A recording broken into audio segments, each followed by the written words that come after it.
I'm Laurah Norton, and this is One Strange Thing, the show where we search the nation's news archives for stories that can't quite be explained.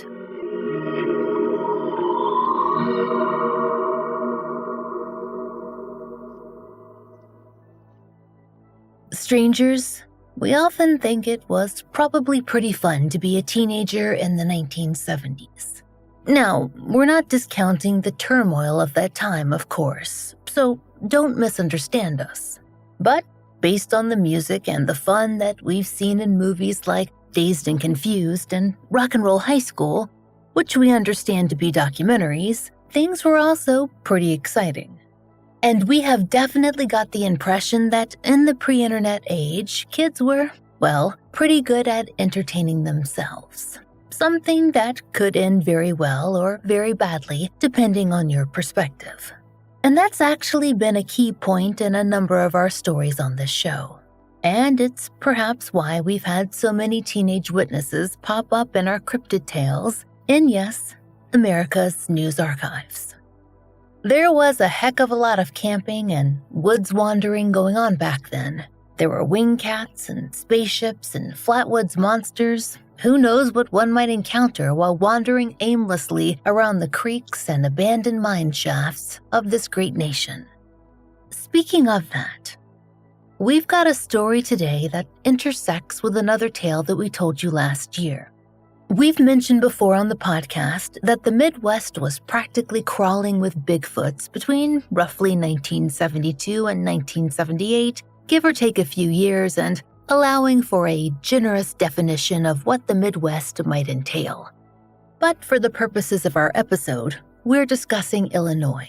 And most people feel pretty good about Illinois in a Midwest kind of way. We checked. Now, moving on.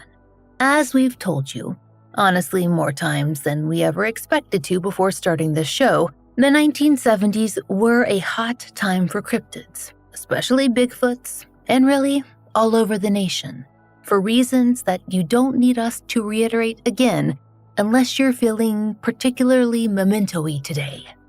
But what we do want to remind you of is a particular Bigfoot-like creature nicknamed Momo, aka the Missouri Monster, that caused quite a stir in the town of Louisiana, Missouri, in early July of 1972. It had an unfortunate habit of attacking pets, and according to the Springfield Leader, was consistently described as being huge, covered in black or dark fur, and was very, very stinky. Now, that area of Missouri is about 100 miles west of the place we're concerned with today, Tazewell County, Illinois, and the towns of East Peoria and Pekin. A few weeks after the Momo upset went down, Tazewell County had its own upset, or series of upsets really, which seemed to have begun around July 25th and culminated with hundreds of armed citizens storming the local woods. Which, again, we've had to tell you about more times than we ever thought that we would. They were in search of a creature that's now become known as the Coal Hollow Road Monster, or, more simply, and weirdly, as CoHoMo.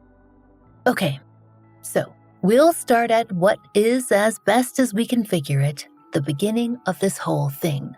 There are a few different threads to this story and a few events that don't necessarily seem connected.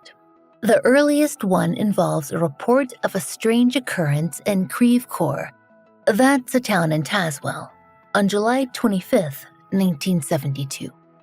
Per the Register Mail, quote, Creve Coeur authorities reported that a witness saw something big swimming in the Illinois River. Now, you're probably hoping for more details. So were we. What was the big thing? Was it Loch Nessie? Was it a huge fish? Or was it more like the monster that would be reported shortly after? We simply do not know. But what we do know is that, per the Register Mail, something even stranger, probably, we sure do wish we had those lake details, happened in East Peoria on the night of July 26. The Tazewell sheriff said they got a call from a family who'd been in a local park for a birthday celebration. The family at the park let the sheriff know that they'd seen, quote, strange lights come in a vertical position and go down behind some trees. The light allegedly left a vapor or smoke trail. Now, the word UFO was not explicitly used, but we are reading between those archival lines. Interestingly, there were also lights seen in the sky around the time that Momo was sighted in Missouri. Keep that in mind. And something else happened on the evening of July 26. A rash of monster panic broke out across Tazewell County. According to the Register Mail, there were, quote, more than 200 phone calls about monster sightings that jammed the switchboard at the East Peoria Police Department. The Peoria Journal-Star came up with a slightly different number, writing that there were, quote, 140 calls of sightings throughout the county. And why was that? Well, just that day, an article had appeared in the Journal-Star. And the Journal-Star had interviewed an East Peoria teenager, Randy Emmert. And Randy had quite the story. He claimed that, quote, he and many friends have seen some type of hairy creature in the woods near Coal Hollow Road in East Peoria. And that, quote, it was about 1.5 or 2 months ago he saw the creature. He didn't report it at the time because people would think we're crazy. Randy explained that once the Momo sightings in Missouri hit the newspapers, it would be safe to come forward with his own story. But what he saw, he did describe it as stinky, sulfurous actually, just like in Missouri. And he said it was also huge. But the color, that was different. Per the Journal-Star, Randy said that it was, quote, kinda white and it moves quick. They'd first seen it around May or June. That's what Randy figured. But Randy told the Journal-Star that they'd heard it much more often than that. He said, it lets out a long screech, like an old steam engine whistle, only more human. Which, again, we have to say, is not the first time we've heard this sort of description, strangers. There's practically an epidemic of whistling cryptids in North America, which makes the old superstitions seem more like common sense, doesn't it? Randy told the reporter that he and his friends had been patrolling the woods near Coal Hollow Road, quote, with hatchets, which, well, at least they were getting exercise, in hopes of getting a hold of the beast. But they'd had no luck. They had spotted a lot of footprints, though. Randy told the Journal-Star that, quote, the footprints show 3 big toes, although the prints vary in size, and that, quote, by the pressure of the prints, it looks like it's pretty heavy. The tale of Randy's ongoing hunt for the Coal Hollow Road monster appeared in that morning's edition of the Journal-Star, and by that evening, between 140 and 200 sightings had been reported to the local authorities. That and a UFO sighting.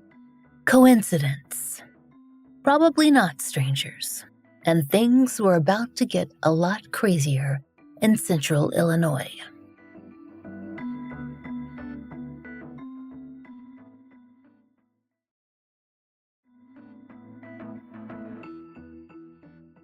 That flurry of phone calls, it must have stirred up the town. Because on July 27th, a large crowd of at least 100, according to the Register Mail, gathered at Coal Hollow Road to search the area for the monster. It will not surprise you to discover that they did not find one, but within a day or two, they had christened the elusive Bigfoot with the nickname it's now known best by, CoHoMo. The Register Mail reported that on July 28th, a woman from the Pekin area reported an encounter with CoHoMo to the Tazewell County Sheriff's Office while she was gathering berries near a former coal mine. And that evening, East Peoria police received a similar report from 2 witnesses that they considered credible. These individuals described seeing a creature that was, quote, 10 feet tall, with a face featuring, quote, long, gray, U-shaped ears with a red mouth and sharp teeth. They also noted it had, quote, thumbs with long second joints and resembled, quote, a cross between an ape and a caveman. On the same day, some very weird reporting happened, again involving teenagers. The Register-Republic spent what we personally feel is an inordinate amount of time describing the arrival of 3 17-year-olds to East Peoria, who the paper dubbed the Rockford Investigators, because they were from Rockford, Illinois, not because they were in the habit of actually investigating anything, who had decided to, drive into town and see what was up. Because, why not?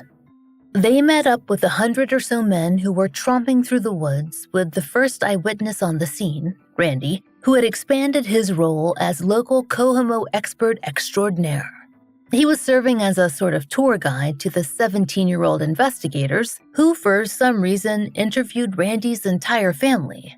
Apparently, they'd all seen the monster by that point, and their stories impressed the teen sleuths.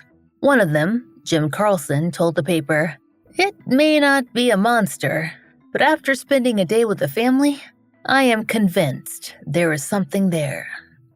Indeed, Jim. Per the Register-Republic, Randy took the investigators up to an abandoned home that connected to an old mine shaft on Coal Hollow and showed them evidence of the creature. Randy's working theory was, apparently, that CoHoMo might be residing in the shaft, as numerous, quote, 3-toed footprints measuring 18 inches appeared to lead there.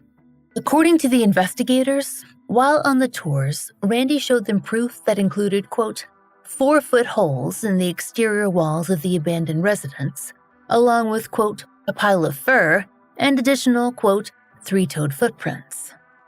After viewing the evidence, Jim noted that, quote, there is something living in that mine shaft that could be responsible for the sulfur smell reported by those who've seen the creature. We aren't honestly sure how Jim knew that, but we are not investigators, so we'll trust him on it. Now, at this time, the area was still crawling with locals who were searching for the beast, and we imagine they would have gotten around to searching that mine shaft too, except their activities were cut short by the sheriff when, per the Journal-Star, someone tripped and shot himself in the leg. It was decided that too many people with too many guns were in the woods. As always, probably a good call. That might have been the end of the all-hands-on-deck hunt, but law enforcement kept up their search, carefully, with no foot shooting, for some time after that. And the news coverage picked up too. Though Randy insisted that he didn't think what he'd seen in East Peoria was related to the sightings in Missouri, the connections in the media, they were made, as one would expect. And local government officials, well, they seemed to be having a good time with it all. According to the Journal-Star, the Chicago offices of the IRS, well, they decided to weigh in on both sets of sightings. The paper wrote that, quote, some contend the creature comes from outer space. Maybe, but it would still have to pay taxes, says Thomas Hayes of the Chicago IRS office. Technically, if it earned income while resident in the United States, it would have to file a tax return. Failure to file would mean a fine or imprisonment. Well, we are glad they were having a good time with that. But the space angle strangers, that likely came from 2 sightings of strange lights that occurred. As we mentioned, the folks who reported them in the park in Tazewell County, and a similar sighting in Missouri, where the Momo frenzy had begun early in July. And there, the reports, they had kept up. Actually, the Journal wrote that as late as July 27th, 2 witnesses near Louisiana contacted the Pike County Sheriff's Office about seeing, quote, a circle of flashing lights. Those lights either hovered or touched down for approximately 5 minutes, and that basically overlapped with the reports in East Peoria and the sightings of CoHoMo across the county at large. But by early August, the Tazewell County Sheriff's Department seemed to be certain that they were not going to turn up a monster, extraterrestrial or otherwise. A 2012 Journal-Star retrospective dug up an original quote from another local paper, the Tazewell Courier, where the sheriff made their stance clear. As far as we're concerned, there is no such beast. And from that point on, well, as far as the papers went, they didn't see much else on CoHoMo. If Randy took more teen sleuths on tours or patrolled mine shafts with hatchets, we honestly can't say. In fact, the Bigfoot or the alien or whatever it may have been stayed largely out of the local news, though probably not out of local lore until 1991. Based on some cryptid websites that we perused, believers posited that if the creature had been a Bigfoot, it had likely ambled onto greener pastures, or forests. If it had been an extraterrestrial, it had headed back to greener skies.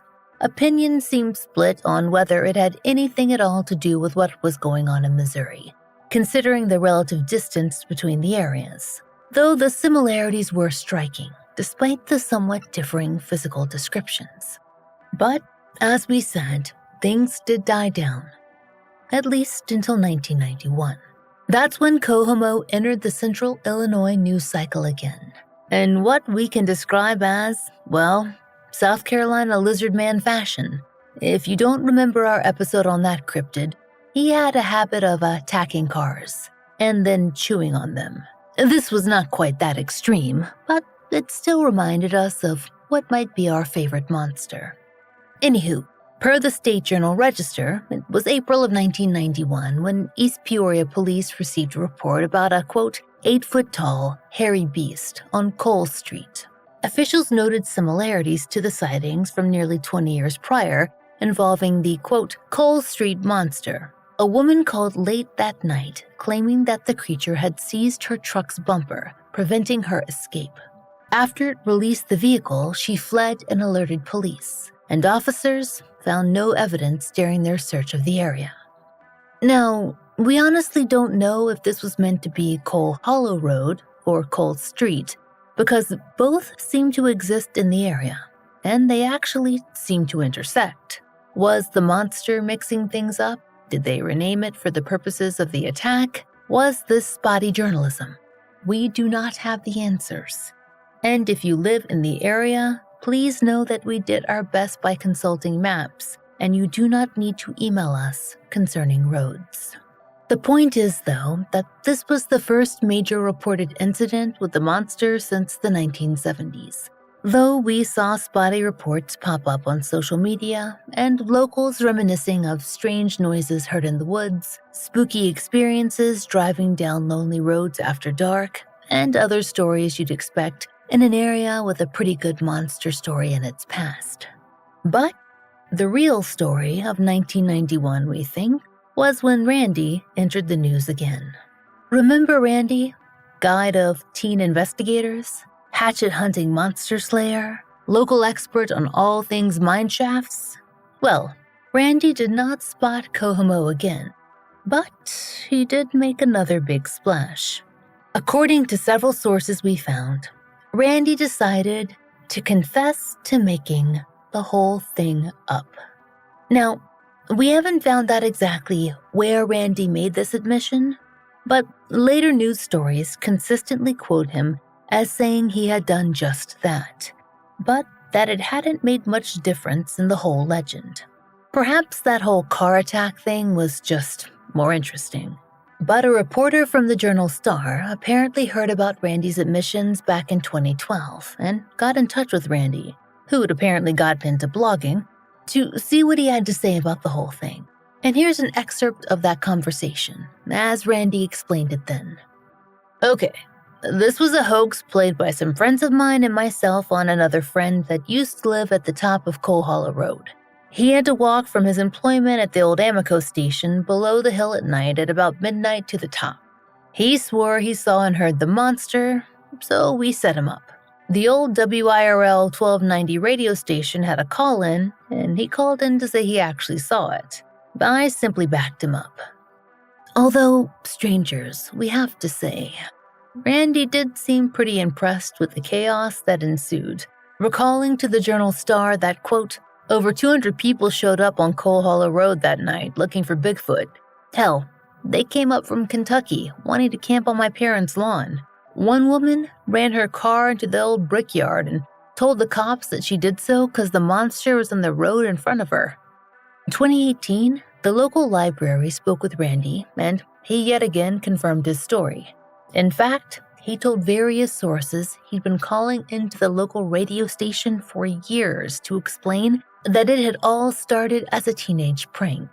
Remember when we started off this episode with a little meditation on adolescence in the 1970s? That had simply snowballed out of control. Oddly, though, Randy never seemed to bring up all the tours and the fur evidence and footprints and mineshaft investigations and newspaper interviews or the claims that he'd been seeing the monster for months. Although, we don't mind it because we always appreciate a commitment to the bit. So, with that information at hand, we would normally totally dismiss this story, as we have many others. And honestly, we mostly do. Except for one strange thing. Randy took responsibility for one monster hoax, strangers. 1.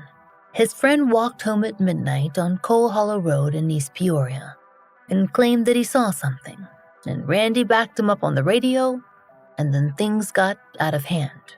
But that simply doesn't explain the swimming creature that someone reported in the Illinois River over in Creve Coeur, miles away, the day before Randy's story even hit the paper, or those lights that were spotted in the sky, or the woman picking berries by a coal mine in Pekin, also miles away, in broad daylight, who ran off so scared that she left her purse behind. Randy's whole thing, well, that happened at midnight, East Peoria.